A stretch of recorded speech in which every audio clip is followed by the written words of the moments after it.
जय मसीह की। सजीव वाहिनी हिंदी लाइव प्रेयर सर्विस में अपने सभी श्रोताओं का पूर्ण हृदय से स्वागत करती हूँ।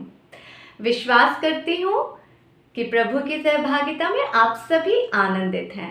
हर रविवार रात 8:30 बजे YouTube और Facebook के द्वारा आप सभी हमारे साथ जुड़ सकते हैं। इर्मिया 23 अध्याय 24 वचन, क्योंकि वचन में लिखा है, फिर यहोवा की यह वाणी है, क्या कोई ऐसे गुप्त स्थानों में छिप सकता है कि मैं उसे न देख सकूं? क्या स्वर्ग और पृथ्वी दोनों मुझसे परिपूर्ण नहीं है?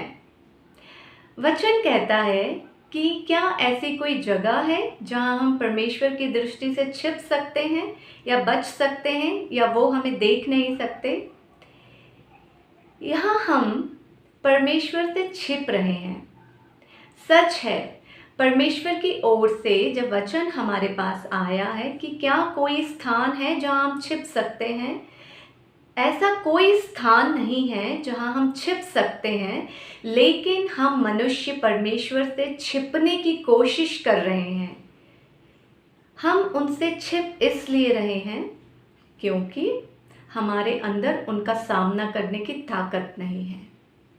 हमारे जीवन में ऐसी क्रियाएं हैं जो हमें मजबूर कर रहे हैं कि हम परमेश्वर से छिपें, उनसे दूर रहें, उनसे भाग जाएं, दूर भाग जाएं, क्योंकि हमें पता है हमने अपने जीवन की उपलब्धियों को प्राप्त करने के लिए जो कदम उठाए हैं वो ईश्वर की इच्छा के विरुद्ध हैं।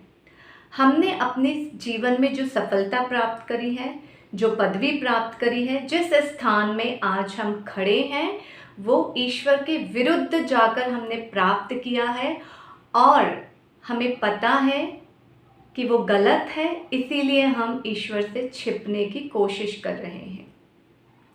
मनुष्यों से तो हम छिपाते ही रहे हैं, अपने माँ बाप से, अपने बड़ों से, अपने गुरुओं से।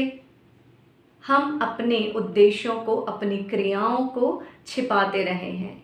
ये सच है, भले ही हमारी अंतर आत्मा इस बात के लिए जस्टिफिकेशन दे, तर्क दे, हम अपने आप को सही बताने के लिए कई सारी बातों को, एग्जाम्पल्स को क्यों ना लेकर आ जाएं, फिर भी ये सच है, जो कुछ हमने किया है वो ईश्वर के विरुद्ध किया है, उनके उपदेश के विरुद्ध किया है, इसीलिए आज हम उनसे छिप छिप कर जी रहे हैं। हमने इस संसार में तो उपलब्धियों को प्राप्त कर लिया है, हमने इस संसार में तो उस स्थान को प्राप्त कर लिया है जिसकी चाहत में हम दौड़ते रहे, भागते रहे, तरह तरह के हमने एग्जाम्पल्स दिए, हमने अपने आप को सही साबित करने के लिए, अपने आप को सक्सेसफुल बनाने के लिए जिन रास्तों का चयन किया है, हमने उस मंजिल को तो प्राप्त कर ली है, लेकिन उस मंजिल पर खड़े होकर जब हमने पलट कर अपने जीवन की उस बीती हुई सारी स्थितियों को देखा और समझने की कोशिश की, तो हमें पता चला कि हम तो बहुत दूर आ गए हैं परमेश्वर के उद्देश्य से, परमेश्वर की इच्छा से, उनकी महिमा से, उनके आशीर्वादों से, उनके अभिषेक से। और हम ऐसी जगह आकर खड़े हैं जहाँ सिर्फ हमने संसार में उपलब्धि प्राप्त करी है और बाकी सब कुछ शून्य हो चुका है। अब हम उस स्थान पर हैं जहाँ चारों तरफ अंधेरा है, अकेलापन है, हमसे न बात करने वाला कोई है, न हमें समझने वाला कोई है, न हमारा हाथ थाम कर हमें सही राह और सही सलाह देने वाला कोई है। क्या हम अभी भी परमेश्वर से छिपना चाहेंगे? क्यों हम अपने जीवन में हर बार मूर्खता से निर्णय लेते हैं? क्या परमेश्वर हमें नहीं जानता? माँ के गर्भ में जब उस गहराई में, उस अंधेरे में हमारा निर्माण हो रहा था, जहाँ हम खुद अपने आप को नहीं देख सकते, वहाँ उस स्थान में परमेश्वर ने हमें देखा है। हमारी हड्डियों का निर्माण उनकी दृष्टि में हुआ है, हमारी मांसपेशियों की बनावट उनकी दृष्टि में हुई है। क्या ऐसे परमेश्वर से जिसने माँ के गर्भ में हमें देखा है, हमें बनते हुए देखा है, इस दुनिया में, इस धरती पर ऐसी कोई जगह हमें मिल सकती है जहाँ हम परमेश्वर से छिप सकते हैं? हमारे विचार उनसे छिपे हुए हैं, हमारी सोच उनसे छुपी हुई है, हमारी क्रियाएं उनसे छुपी हुई हैं। क्या ऐसी कोई जगह है जहाँ हम परमेश्वर से छिप सकते हैं? मेरे प्रिय भाई बहनों, ऐसी कोई जगह नहीं है इस धरती पर जहाँ हम परमेश्वर से छिप सकते हैं। ऐसा कोई स्थान नहीं है जहाँ हम भाग कर चले जाएं और परमेश्वर से छिप जाएं। सच ये है कि यदि आज हमें पता चल चुका है कि हम जिस दौड़ में थे, जहाँ दौड़कर हम पहुँचने की युक्ति बना रहे थे और जहाँ हम पहुँच भी गए हैं और बहुत सारी सफलता हमने प्राप्त भी कर ली है, लेकिन उस सफलता के बाद हम थक चुके हैं, हम हार चुके हैं, हम अकेले हो चुके हैं। भगवान, परमेश्वर, ईश्वर, किसी भी नाम से पुकार लो ने, वो हमारा इंतज़ार कर रहे हैं। एक बार पलट कर, यू टर्न लेकर यदि हम अपने परमेश्वर की ओर हाथ बढ़ाएंगे और इस भाग दौड़ को रोक देंगे जिसने परमेश्वर से हमें दूर किया है, परमेश्वर की ओर चलें, उनकी इच्छा को जाने समझे और दिल से उन्हें पुकारें और हृदय की गहराइयों से उन पर विश्वास बनाए रखें, तो आज इसी पल वो तुम्हें छुड़ौती देने के लिए तैयार है। वो आपको आशीष देंगे, आशीर्वाद देंगे, हृदय से लगा लेंगे और आपके लिए माफ़ी हो जाएगी। छिपने की ज़रूरत नहीं है। सच्चे दिल से जो प्रायश्चित किया जाए, जो पश्चाताप किया जाए, परमेश्वर की दृष्टि में वो अनमोल है। आइए हम सब मिलकर एक सच्चा प्रायश्चित करें, एक अच्छा पश्चाताप करें, जिससे हमारी माफ़ी हो जाए, हमारी गुनाहों की क्षमा हमें मिल जाए और परमेश्वर की शरण में हमें थोड़ी सी जगह मिल जाए, जहाँ जाकर हम अपने जीवन के उस उद्देश्य को पूरा कर पाएंगे जो परमेश्वर से जुड़ी है, जो उनकी महिमा के लिए है, जो हमारे जीवन का उद्देश्य है। एक मन, एक आत्मा से चलें, परमेश्वर की ओर कदम बढ़ाएं। इस छिपन छिपाई को जो हम परमेश्वर से दूर होने के लिए खेल रहे थे, अच्छाई से भाग रहे थे, उनकी ओर आगे बढ़ते हैं। आइए एक बार फिर हम परमेश्वर की ओर कदम बढ़ाते हैं। एक आत्मा और एक मन से, सच्ची पुकार से हम ईश्वर की शरण में चलते हैं और विश्वास रखिए आज इसी पल हम सबको जो ईश्वर से छिपने की कोशिश कर रहे थे, क्षमा की प्राप्ति होगी। आमीन। जय मसीह की। कुछ गीतों और प्रार्थना के द्वारा, वचन के साथ हम आगे बढ़ते हैं। आइए प्रार्थना करें। सर्वशक्तिमान पिता परमेश्वर, धन्यवाद करते हैं आपके परिशुद्ध और पवित्र नाम का प्रभु। इस समय में प्रभु हम आपकी शरण में हैं और विश्वास करते हैं कि आप आत्मा के द्वारा, वचन के द्वारा हमारे साथ जुड़े हुए हैं प्रभु। दिन प्रतिदिन आपने हमारी सहायता करी, आपने हमारी रक्षा करी प्रभु, हमें आगे बढ़ाया प्रभु, हमें सुरक्षित किया प्रभु। हर एक कार्य के लिए प्रभु हम आपके नाम का लाख लाख धन्यवाद करते हैं प्रभु। जाने अनजाने प्रभु यदि हमसे कोई गलती हुई है, हम किसी बुराई में उलझ गए हैं प्रभु, हमने ऐसी कोई क्रिया की है जो आपको पसंद नहीं प्रभु, उसके लिए क्षमा चाहते हैं प्रभु। विश्वास करते हैं कि आपके नाम के अंगीकार के द्वारा, आपके नाम के विश्वास के द्वारा हम आपकी शरण में सदा बने रहेंगे प्रभु। प्रभु इस समय में प्रभु हम आपसे चाहते हैं कि हम अपने जीवन में वचन के ज्ञान के द्वारा वो सब कर सके प्रभु जो हमें आपसे दूर ना होने दे प्रभु, आपसे छिपना ना पड़े प्रभु। हमें आपने स्वतंत्र जीवन दिया है प्रभु, हमें आपने आज़ादी दी है, अच्छाई में, भलाई में, सच्चाई में प्रभु। हमें शक्ति दे, हमें ताकत दे प्रभु कि हम स्वार्थी होकर ना जिए प्रभु। प्रभु हम आपके उद्देश्य को पूरा कर सके। अच्छी बुद्धि, अच्छा ज्ञान, संपूर्ण स्वस्थता, शांति, समाधान यीशु नाम में हम सबको प्राप्त हो प्रभु। जितने लोग आपकी शरण तक नहीं पहुंच पा रहे हैं, अनेक आतंक हैं, विघ्न हैं प्रभु, तकलीफ़ें हैं, परेशानियां हैं, रोग है प्रभु, उन सारी बातों को प्रभु दूर करें, क्षमा करें, रास्ते बनाए, नए रास्ते यीशु के नाम से हमारे लिए बनाए जाएं, ताकि हम उस मंजिल तक पहुंच सके जो हमें यीशु नाम से जोड़ती है प्रभु। विश्वास करते हैं कि सजीव वाहिनी के द्वारा हम सब मिलकर जो कार्य आपकी शरण में कर रहे हैं, जो सुसमाचार हम अनेकों तक पहुंचाने की कोशिश कर रहे हैं प्रभु, वो आपकी बड़ाई के लिए हो, आपकी महिमा के लिए हो प्रभु, और अनेकों लोगों की बुराई से छुड़ौती के लिए हो प्रभु। हमारी इस कार्य में सहायता करें, हमारे लिए नए द्वार खोले प्रभु, हम दुखी, दीन, दरिद्र और परेशान लोगों तक पहुंच सके प्रभु। सहायता करें प्रभु कि आपके वचन अनेकों लोगों के हृदय को परिवर्तित कर सके। हम आपके नाम का धन्यवाद करते हैं। सच्चे जीवित परिशुद्ध परमेश्वर, आप जो हमारे साथ हैं, हमारे जीवन को सही राह और सही दिशा में लेकर चलेंगे। विश्वास करते हैं यीशु नाम में, धन्यवाद करते हैं आपके नाम का। विश्वास करती हूँ कि आपने हमारी प्रार्थना को सुना और स्वीकार किया होगा। प्रभु के मीठे और प्यारे और परिशुद्ध नाम का लाख लाख धन्यवाद करते हैं। विश्वास करते हैं कि अब से लेकर सदा तक परमेश्वर की शक्ति, उनकी आशीषें, उनका आशीर्वाद और उनका अभिषेक हम सब पर सदा बने रहेगा। प्रभु के मीठे अकर नाम से मांगती हूँ, आमीन।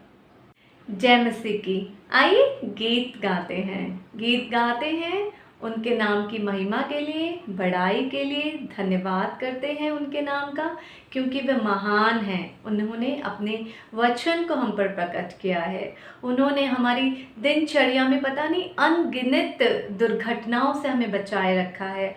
आज के समय में पता नहीं कब कौन सी मुसीबत हम पर आ पड़ती है, लेकिन आज हम जिंदा हैं, हम जीवित हैं। बस यही एक कारण बहुत है हमारे लिए कि हम उनकी महानता का शुक्रिया अदा करें।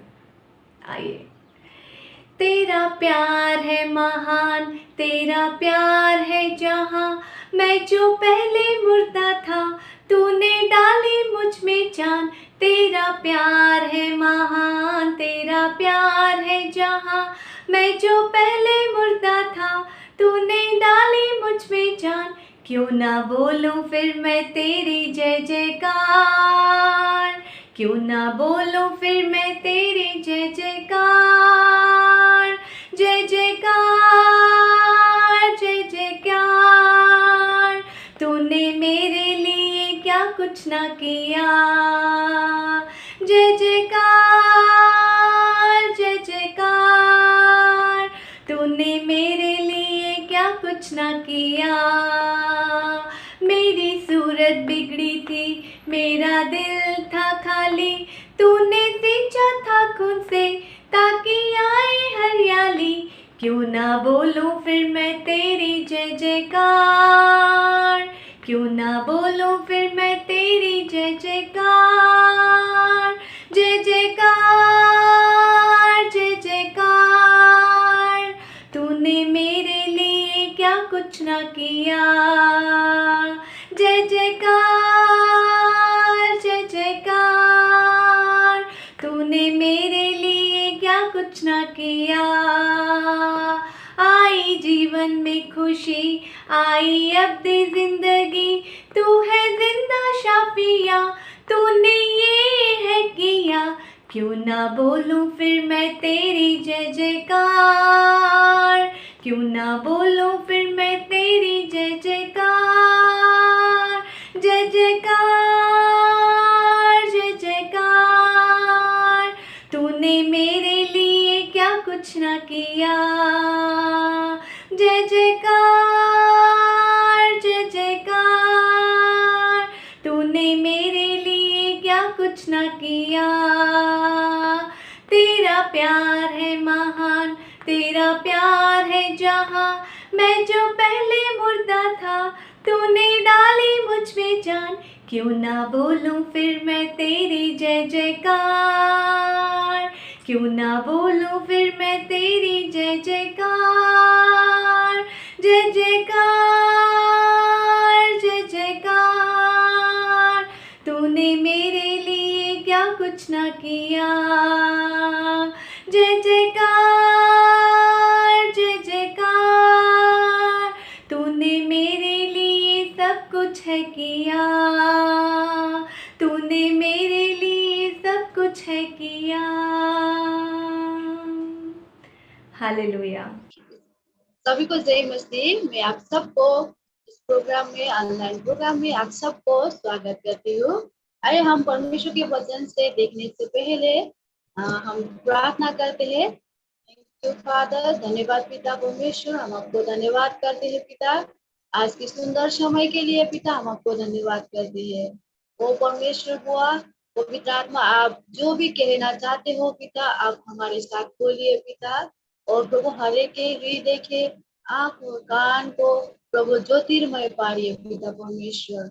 ओ पवित्र आत्मा, आपकी उपस्थिति और आपकी प्रकाशन से हमें ढाकिए पिता। धन्यवाद पिता, सारा आदर सारा महिमा आपको देते हुए आशीष आपके प्यारे प्रभु यीशु क्रिस्त के नाम में, आमीन। आज हमें आपके साथ कुछ इंटरेस्टिंग बातों को शेयर करने के लिए आई हूँ।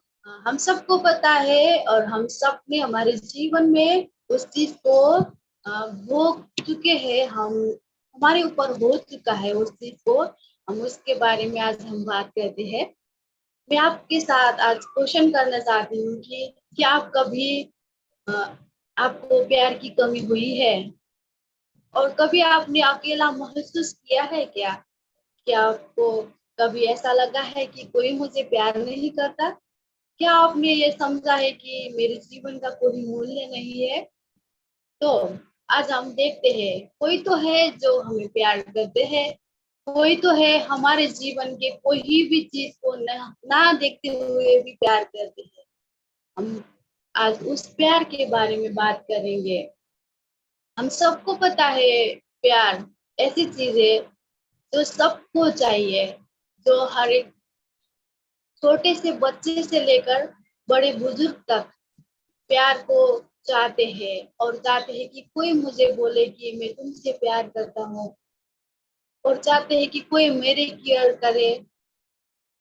लेकिन आज हमारे जीवन में हम देखते हैं, तो हमारे हर एक चीजों में हम देखते हैं, तो हमें कभी भी निस्वार्थ प्यार नहीं मिलता।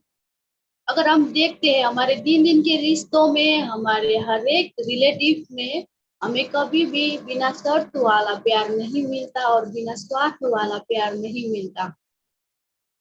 और हम देखते हैं कि कोई बोलता है कि अगर तुम इस लायक बन जाओ तो मैं तुमसे प्यार करूंगा, अगर तुम ये काम करके दिखाओ तो मैं तुमसे प्यार करूंगा। ये सारी चीजें जो हमारे सामने आ जाती है, और हर एक चीजें जो हमारे साथ शर्त में वो प्यार किया जाता है। इवन हम देखते हैं कि हमारे माँ में भी हम वो प्यार को डिफरेंट तरीके से हम देख सकते हैं। अगर माँ के प्यार में भी हम फर्क देख सकते हैं। जैसे अगर मैं बोलूं कि किसी माँ की दो बेटे हैं, और एक बेटे बहुत अच्छे से कमाई करता है, बहुत अच्छा बेटा है, समझदार है, और एक बेटा है जो कुछ काम नहीं करता, ऐसे बैठता है, कुछ भी नहीं करता, फिर उसको अगर हम दोनों को देखेंगे तो वहां पे भी हमें दिखाई देता है कि प्यार, माँ के प्यार की भिन्नता हम देखते हैं। अगर इस चीज से आप उलझ रहे हो, या इस चीज को आपके मन में लगती है कि कोई मुझे प्यार नहीं करता, मैं अकेला फील क्यों कर रहा हूँ, मैं अकेला क्यों हूँ, क्या मुझे कोई प्यार करने वाला नहीं है जो बिना स्वार्थ और बिना शर्त को प्यार करे? तो आइए आज आपके लिए मैं खुशी की खबर आपके सामने लेके आ चुकी हूँ। ये है खुशी की बात, ये है कि परमेश्वर हमें निस्वार्थ प्रेम करते हैं, और वो हमें कभी भी शर्त नहीं लगाते कि अगर बच्चा तुम अच्छे बनोगे तो मैं तुमसे प्यार करूंगा, है ना। हम कभी कभी देखते हैं छोटे से छोटे बच्चों को, अगर कोई पेरेंट्स हो या सिस्टर ब्रदर हो, अगर उनको बोलेंगे कि अगर तुम इस बार अच्छे मार्क्स से पास हो जाओगे तो मैं तुम्हारे लिए ये लेके दूंगा, अगर तुम ये करोगे तो मैं तुम्हारे लिए वो करूंगा। हर एक चीज में हमने शर्त देखा है, लेकिन परमेश्वर की प्रेम है जो कभी हमारे साथ शर्त को नहीं रखता है। बस उस प्यार को पाने के लिए हमें विश्वास और भरोसा करने चाहिए पूरे दिल से। आइए हम देखते हैं कि परमेश्वर ने हमें प्यार कब जताया और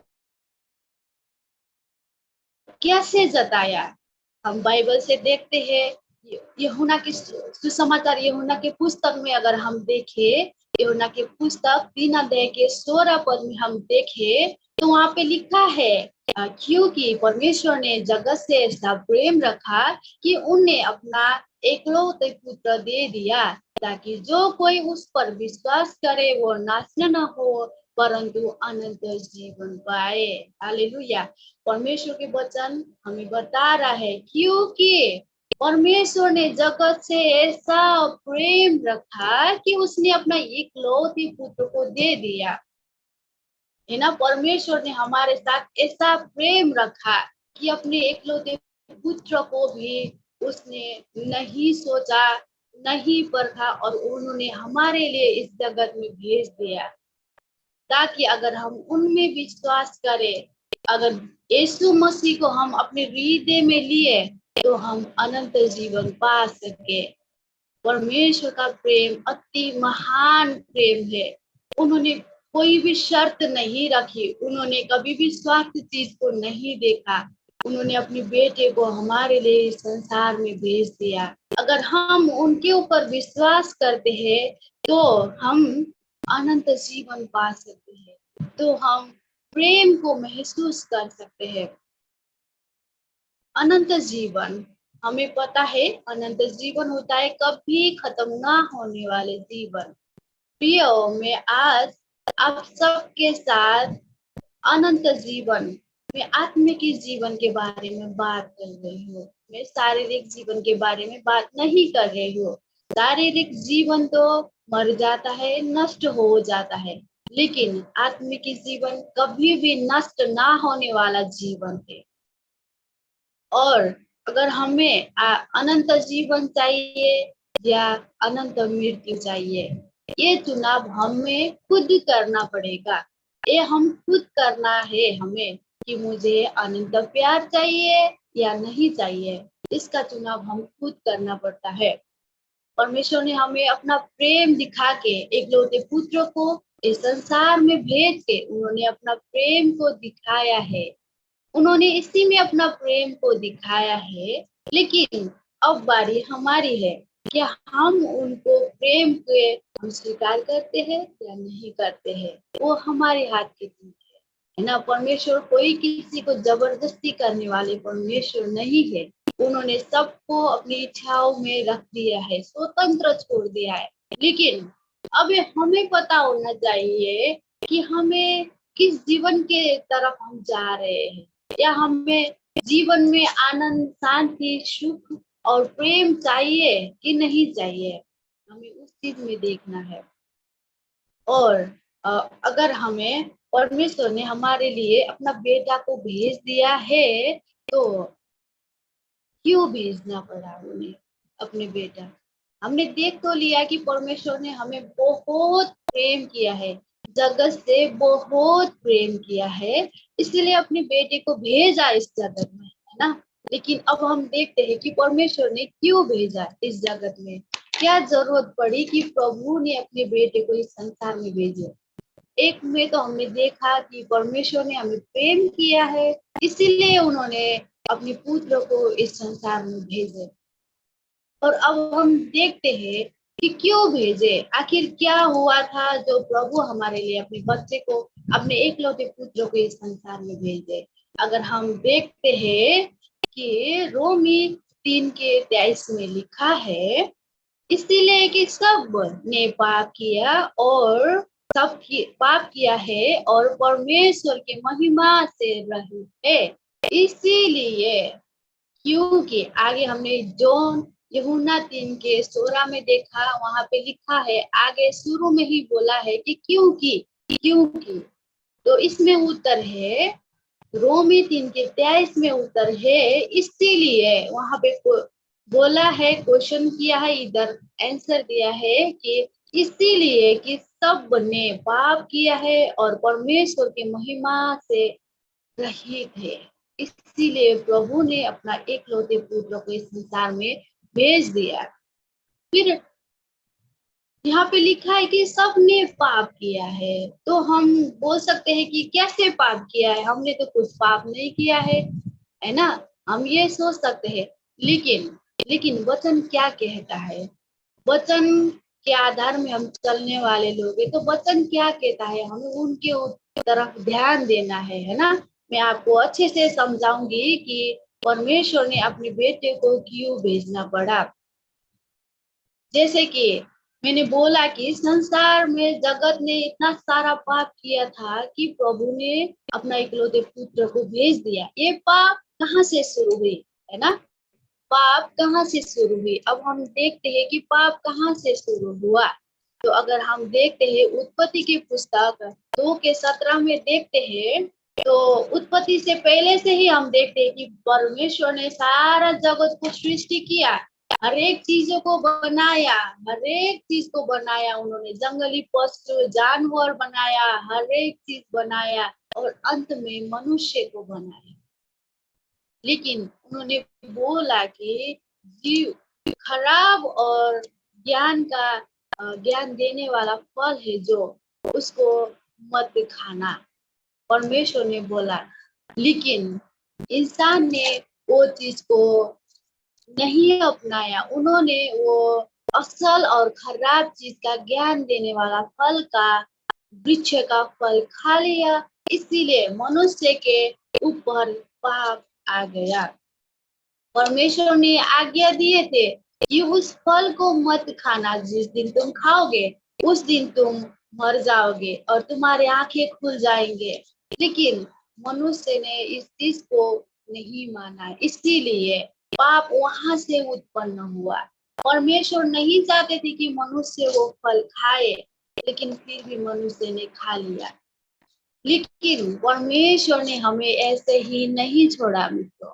उस दिन पाप एंट्री हुआ, उस दिन पाप इस संसार में आया, जिस दिन परमेश्वर की आज्ञा उल्लंघन किया गया, उसी दिन ही पाप इस संसार में आ गया। लेकिन जैसे ही अंधेरा और ज्योति का कोई मेल नहीं है ना, अगर मैं अपने रूम का लाइट ऑफ करूं तो वहां पे कहीं से भी उजाला आने के संभव भी नहीं है। अगर उजाला आता है तो अंधेरा भाग जाता है, अगर अंधेरा आता है तो उजाला भाग जाता है। ऐसे ही पाप और परमेश्वर का कोई भी मिलन नहीं है, लेकिन परमेश्वर ने हमें ऐसे ही नहीं छोड़े। परमेश्वर नहीं चाहते थे कि हम पापों में रहे और नरक में चले जाए, वो नहीं चाहते थे परमेश्वर। वो हमारे साथ हमेशा परमेश्वर के साथ रहने के लिए, उनके साथ संगति करने के लिए वो हमें बनाए थे। लेकिन मनुष्य के पाप करने की वजह से परमेश्वर से अलग हो गए। मतलब मरना मतलब परमेश्वर ने शारीरिक मृत्यु के बारे में नहीं बोले थे, लेकिन परमेश्वर ने बोले थे कि आत्मिकी मृत्यु होगा। जो जिस दिन तुम वो फल खाओगे उसी दिन ही आत्मिकी मृत्यु होगा। मतलब परमेश्वर से अलग किया जाना। जिस दिन, तब तक आदम और हव्वा ने उस फल को नहीं खाए थे, तब तक उनका और परमेश्वर का संबंध बहुत क्लोज था, वो दोनों जुड़े हुए थे। लेकिन जिस दिन उन्होंने वो फल खाया, उसी दिन ही आदम और परमेश्वर के रिश्ता दूर हो गया। मतलब परमेश्वर ने बोले जो तुम मर जाओगे, इसका मतलब ये था कि वो आत्मिक की मृत्यु के बारे में बात कर रहे थे। और लेकिन परमेश्वर ने हमें वैसे ही नहीं छोड़ा मित्रों। परमेश्वर ने हमारे लिए कुछ सोचा, कुछ योजना बनाया कि मैं इनको फिर से कैसे मैं उनको अपने साथ जोड़ सकता हूँ। वो मेरे बच्चे हैं, मैं कैसे उनको अकेला छोड़ सकता हूँ, कैसे मैं उनको अनंत के मृत्यु में जाने दे सकता हूँ। इसीलिए परमेश्वर ने फिर से योजना बनाया कि अपने पुत्र को इस संसार में भेजने के लिए उन्होंने अपने पुत्र को इस संसार में भेजा।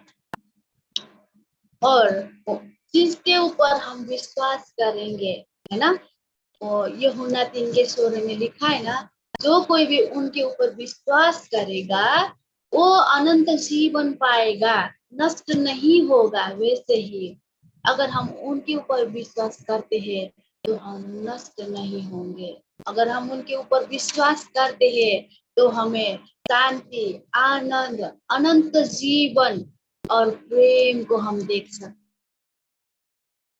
हैं।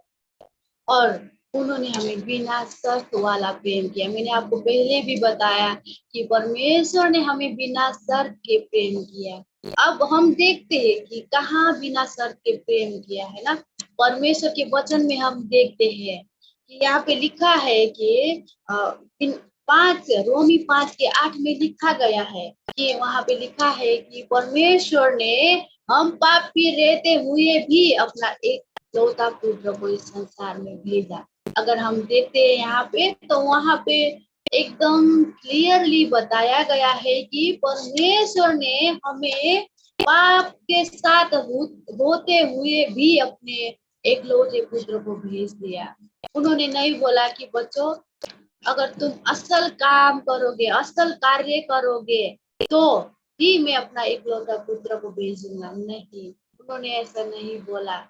हम जैसे पाप में फंसे हुए थे, है ना, पाप में मतलब हम जन्मजात ही पापी स्वभाव में पैदा हुआ है ना। किसी भी छोटे बच्चे को अगर हम देखते, उनको सिखाना नहीं पड़ता है कि बाबू गुस्सा करो, लड़ाई करो, या चोरी करके कुछ खा लो, छुपा लो, गंदा बात बोलो, ऐसे सिखाने की जरूरत नहीं है उन लोगों को। वो लोग खुद बोलते हैं, खुद झूठ बोलते हैं, खुद गुस्सा दिखाते हैं, खुद लड़ाई करते हैं। हमें सिखाने की जरूरत नहीं है।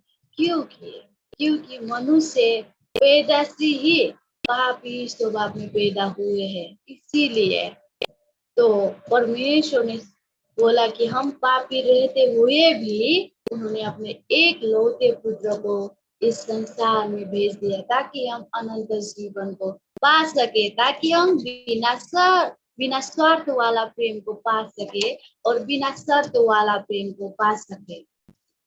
और हम देखते हैं अगर हम परमेश्वर को अपने हृदय में मान लेते हैं, विश्वास करते हैं, भरोसा करते हैं तो किसी भी चीजों का चिंता करने की जरूरत नहीं है। हाँ, मैं सही बोल रही हूँ कि किसी भी चीजों का चिंता करने की जरूरत नहीं है। क्योंकि जैसे ही हम परमेश्वर को स्वीकार कर लेते हैं वैसे ही हम उनके संतान हो जाते हैं और हमें किसी भी चीज की चिंता करने की जरूरत नहीं है। क्योंकि लिखा है कि इस 41:10 में लिखा है कि मत डर क्योंकि मैं तेरे संग हूँ, इधर उधर मत ताक क्योंकि मैं तेरा परमेश्वर हूँ। मैं तुझे दृढ़ करूंगा और तेरी सहायता करूंगा, अपने धर्ममय दाहिने हाथ से मैं तुझे संभाले रहूंगा। हालेलुया। इसीलिए मैं बोल रही हूँ कि हमें किसी भी चीजों का चिंता करने की जरूरत नहीं है। लोग हमें कैसे देखते हैं, क्या लोगों के दिमाग में हमारे लिए पॉजिटिव थिंग्स है, क्या वो लोग हमें प्यार करते हैं, क्या वो लोग हमें केयर करते हैं, वो चीजों के देखने की जरूरत नहीं है। वचन बोलता है कि डर मत कि मैं तेरे संग हूँ। हालेलुया। परमेश्वर हमारे संग है, हमें डरने की कोई जरूरत नहीं है। संसार की चीजों से हमें डरने की कोई भी जरूरत नहीं है। चाहे संसार हमें अकेला छोड़ दे, चाहे संसार हमें वास्ता नहीं करे, फिर भी परमेश्वर का वचन हमें वादा करता है। ये परमेश्वर का वादा है, प्रॉमिस है कि वो हमें कभी भी नहीं छोड़ेंगे। और बोलते कि मत डर कि मैं तेरे साथ हूँ। तू मत डर कि क्या करेगा, मुझे सपोर्ट करने के लिए तो कोई है भी नहीं, मैं क्या करूंगा? अगला स्टेप चालूंगा तो मेरे साथ क्या कौन है, कौन मुझे सपोर्ट कर रहा है, मैं क्या कर रहा हूँ? इस चीजों के लिए तू मत डर, क्योंकि मैं तेरे साथ हूँ। और इधर उधर मत देख, बोल रहा है वचन ने बोला है कि इधर उधर मत देख। मतलब हमें दायां बायां देखना नहीं है कि मेरे साथ कौन है कौन नहीं है, मेरे साथ अच्छे लोग हैं या नहीं है, मुझे प्यार करने वाले लोग हैं या नहीं है, या मुझे सपोर्ट करने वाले लोग हैं या नहीं है। वो हमें देखने की जरूरत नहीं है, क्योंकि ये सब चीजों का जिम्मेवारी परमेश्वर ने ले लिया है। मैंने बोला कि जिस दिन हम परमेश्वर को स्वीकार कर लेते हैं, उनको विश्वास कर लेते हैं कि यीशु मसीह मेरे लिए इस संसार में आए और मारे गए, गाड़े गए और तीसरा दिन में जीवित हुए, अगर उस चीज को हम अंदर से हृदय से अगर हम विश्वास करते हैं, तो परमेश्वर का वचन बोलता है कि मैं तेरे साथ हूँ, मैं तुझे सहायता करूंगा और मैं अपने धर्ममय हाथ से तुम्हें संभाले रखूंगा। परमेश्वर का वादा है ये, और हम परमेश्वर के वादा पे हम विश्वास करते हैं। इसीलिए अगर फिर से अगर हम देखते हैं कि यिर्मयाह 29:11 में लिखा है कि क्योंकि यहोवा की ये वाणी है कि जो यिर्मयाह 29:11 में लिखा गया है कि क्योंकि ये वाणी है कि जो कल्पनाएं मैं तुम्हारे विषय में करता हूँ उन्हें मैं जानता हूँ, वो कब हानि की नहीं वरन कुशल की है, और अनंत में तुम्हारी आशा पूरी करूंगा। हालेलुया। परमेश्वर के वचन बोलता है कि जो हमारे लिए परमेश्वर कल्पनाएं करते हैं, वो हमारे कल्पनाएं से भी बहुत ऊपर है। जैसे आकाश और पृथ्वी के अंतर है, वैसे ही मनुष्य की कल्पनाएं और परमेश्वर की कल्पनाएं बहुत फर्क है। और वो हमारे बारे में इतना सोचते हैं कि हमें खुशी मिलता है कि परमेश्वर हमारे बारे में सोचते हैं, है ना? संसार के लोग हमारे बारे में सोचते हैं या नहीं सोचते, इसके लिए हमें कोई फर्क नहीं पड़ता। हमें प्यार करने वाले लोग हमारे बारे में सोचते हैं या नहीं सोचते, इससे भी हमें कोई फर्क नहीं पड़ता। लेकिन वचन ने बोल रखा है कि परमेश्वर के वचन बता रहा है कि जो कल्पनाएं वो हमारे लिए करता है वो मैं जानता हूँ। वो कल्पनाएं परमेश्वर जानते हैं, और वो हमारे नुकसानी के लिए नहीं होगा, वो हमारे कुशल के लिए होगा। वो हमारे लिए कल्पनाएं करते। अगर हम किसी भी चीज का सोच रहे, इंसान अपने लिए क्या क्या सोच सकता है ना? इंसान सबसे ज्यादा अपने लिए क्या सोचता है कि अगर मेरे पास अच्छा सा घर हो और मेरे पास फैमिली हो अच्छा सा, और मैं अच्छा लगा सकूं और अच्छा खा सकूं, है ना? और हमारे पास ज्यादा से ज्यादा अच्छी सी गाड़ी हो, ये सब चीज इंसान सोच सकता है। लेकिन वचन बोलता है कि तुम्हारे आंखों से जो भी चीज अभी तक तुमने देखा भी नहीं होगा, और तुम्हारे दिमाग से जो भी चीज तुमने सोचा भी नहीं होगा, वैसे चीज मैं तुम्हें दूंगा। आमीन। परमेश्वर के वचन बोलता है कि वैसे चीज मैं तुम्हें दूंगा। परमेश्वर की कल्पनाएं और हमारे कल्पनाएं बहुत फर्क है मित्रों। हम सीमित सोचते हैं, हम सीमित ही सोच पाते हैं, लेकिन हमारा परमेश्वर असीमित परमेश्वर है, और हमारा परमेश्वर असीमित प्यार करने वाले परमेश्वर है। उन्होंने हमें प्यार किया है, इसीलिए तो इस सारे प्रतिज्ञा हमारे लिए दिए हैं कि तुम इधर उधर मत ताको, मैं तुम्हारे साथ हूँ, तुम मत डरो, मैं तुम्हारे साथ हूँ, है ना? हम कितनी बार डर जाते अपने फ्यूचर के लिए, फ्यूचर प्लानिंग के लिए हम कितने बार डरते हैं। कई बार तो हमने बहुत बार ठोकरे भी खाए होते हैं कि ये भी काम करो सफल नहीं होता, वो भी करो सफल नहीं होता। अगर मैं ये करना चाहती हूँ तो फैमिली सपोर्ट नहीं मिल रहा है, अगर मैं वो करना चाहती हूँ तो वहां पे मेरे साथ फाइनेंशियल नहीं हो रहा है। हम कितने बार ठोकर खाते हैं, कितने बार गिरते हैं, लेकिन परमेश्वर ने बोले हैं कि जो कल्पनाएं मैं तुम्हारे लिए करता हूँ वो मैं जानता हूँ। इसीलिए हम परमेश्वर के बच्चों को उनके हाथों में हमारे कल्पनाएं उनके हाथों में छोड़ देना चाहिए।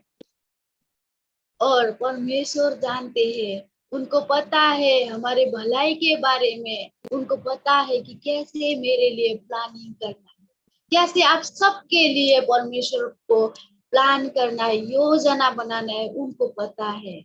इसलिए अगर हम परमेश्वर को स्वीकार कर लेते हैं, परमेश्वर को ओ मेरा प्रभु बोल के हम एक्सेप्ट कर लेते हैं, तो परमेश्वर हमारे चिंता फिक्री हर एक सोच हर एक विचारों को परमेश्वर खुद अपने ऊपर ले लेते हैं।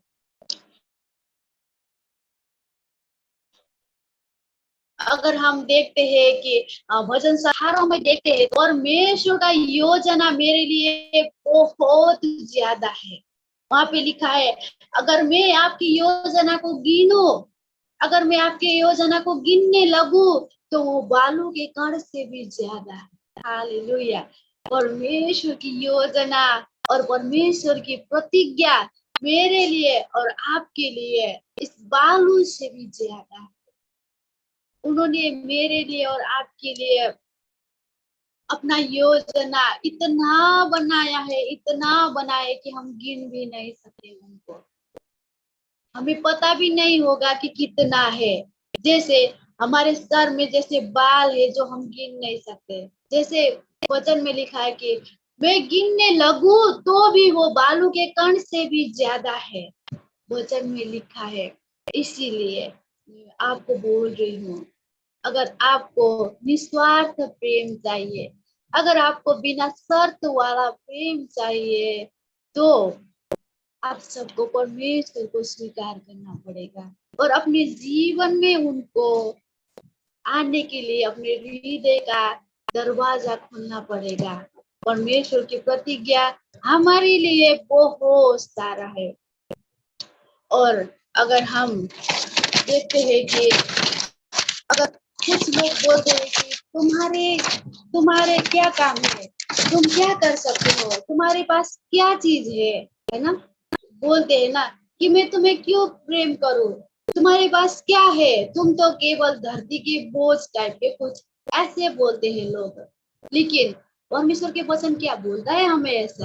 क्या परमेश्वर का वचन बोलता है कि तुम कुछ काम के नहीं हो, तुम कुछ कर नहीं सकते हो, तुम बहुत खराब हो?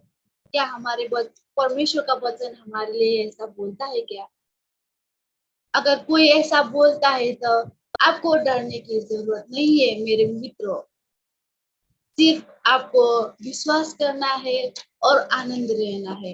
अगर हम देखते हैं कि भजन संग्रह 139 के 14 में अगर मैं देखूं, हम देखें तो वहां पे लिखा है कि मैं अपनी माँ के गर्भ में भयानक और अद्भुत रीति से बनाया गया हूँ। हालेलुया। परमेश्वर ने आपको और मुझे मेरी माँ के गर्भ में जब हम थे तो भयानक रीति से बनाए गए हैं हम, है ना, और हम अद्भुत रीति से बनाए गए हैं। कभी कभी हम सोचते हैं कि माँ के गर्भ में बच्चे कैसे रह पाते होंगे, है ना, कैसे सांस ले पाते होंगे, या क्या चीज खा के वो वहां पे रह पाते होंगे, कैसे जिंदा रह सकते हैं कोई। लेकिन वचन बोलता है कि जब मैंने तुम्हें अपनी माँ के गर्भ में रचा तो तुम्हें भयानक और अद्भुत रीति से बनाया हूँ। परमेश्वर ने आप सबको और मुझे अपने हाथों से बनाए हैं। वो अपनी प्रेम के साथ हमें बनाए हैं। उन्होंने हमारे हर एक हाथ को पैरों को उन्होंने टच किया है और उन्होंने हमें बनाया है। इसीलिए मैं आपको बोलती हूँ कि आपको डरने की जरूरत नहीं है। परमेश्वर आपसे बहुत सारा बहुत ज्यादा प्रेम करते हैं। हमें डरने की जरूरत नहीं है और हमें घबराने की जरूरत भी नहीं है कि मुझे कोई प्यार करता है या नहीं करता है। कोई भी किसी भी चीजों से हमें घबराने की जरूरत नहीं है। परमेश्वर का प्रेम अति स्वच्छ, अति निश्चल, अति साफ और अति बिना स्वार्थ और बिना शर्त का प्रेम है। और परमेश्वर का अनुग्रह और परमेश्वर का प्रेम बहुतायत से भी ज्यादा है हमारे लिए। हमें जितना चाहिए ना उससे भी ज्यादा। अगर मुझे इतना चाहिए तो परमेश्वर में मेरे लिए उससे भी ज्यादा प्रेम करते हैं। मैंने अभी बोला आपको कि तुमने कभी ना देखा होगा, तुमने कभी ना सोचा होगा, तुमने कभी ना सुना होगा, वैसे ही मैं तुम्हें दूंगा बोल के परमेश्वर के वचन ने हमें बोला है। इसलिए परमेश्वर का प्रेम, परमेश्वर का अनुग्रह हमें हमारे बहुतायत से भी ज्यादा है। इसीलिए मैं आपको बोलना चाहती हूँ, सबको बोलना चाहती हूँ कि अगर आपको इस प्यार को पाने के लिए, क्या आप तैयार है? क्या आप इस प्यार को पाना चाहते हैं? क्या आपके हृदय में हर एक चीजों के लिए सोच रहा है? आपके हृदय, क्या आपका हृदय हर एक चीजों के लिए चिंता कर रहा है कि मैं क्या करूंगा? मुझे प्यार करने वाले लोग नहीं है, मुझे सपोर्ट करने वाले लोग नहीं है, या मेरे बारे में सोचने वाले लोग नहीं है। क्या आप ये सोच रहे हैं? लेकिन परमेश्वर का वचन बोल रहा है कि मैं तेरे लिए सोचता हूँ, मैं तेरे लिए योजनाएं बनाता हूँ। तुम मत डर, मैं तुझे प्यार करता हूँ। परमेश्वर के वचन यही बोलते हैं।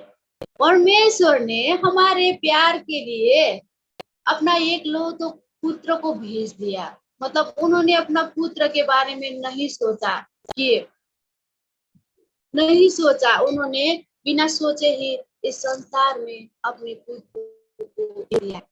इसीलिए हमें परमेश्वर के प्यार को चाहिए। अगर आप परमेश्वर के प्यार को पाना चाहते हो तो आपको परमेश्वर को अपने हृदय में मेरे मुक्तिदाता, मेरे परमेश्वर बोल के स्वीकार करने की जरूरत है। और अगर जैसे ही आप उनके प्यार को स्वीकार करते हो, वैसे ही परमेश्वर आपको प्यार करने के लिए और आपको अपने बाहों में लेने के लिए तैयार है।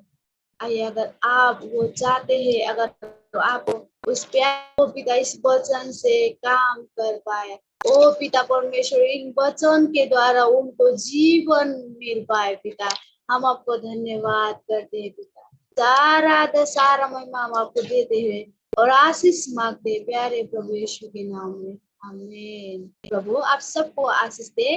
और फिर इससे एक बार बोलना चाहती हूँ कि परमेश्वर आप सबको बिना स्वार्थ और बिना शर्त के प्रेम करते हैं। धन्यवाद।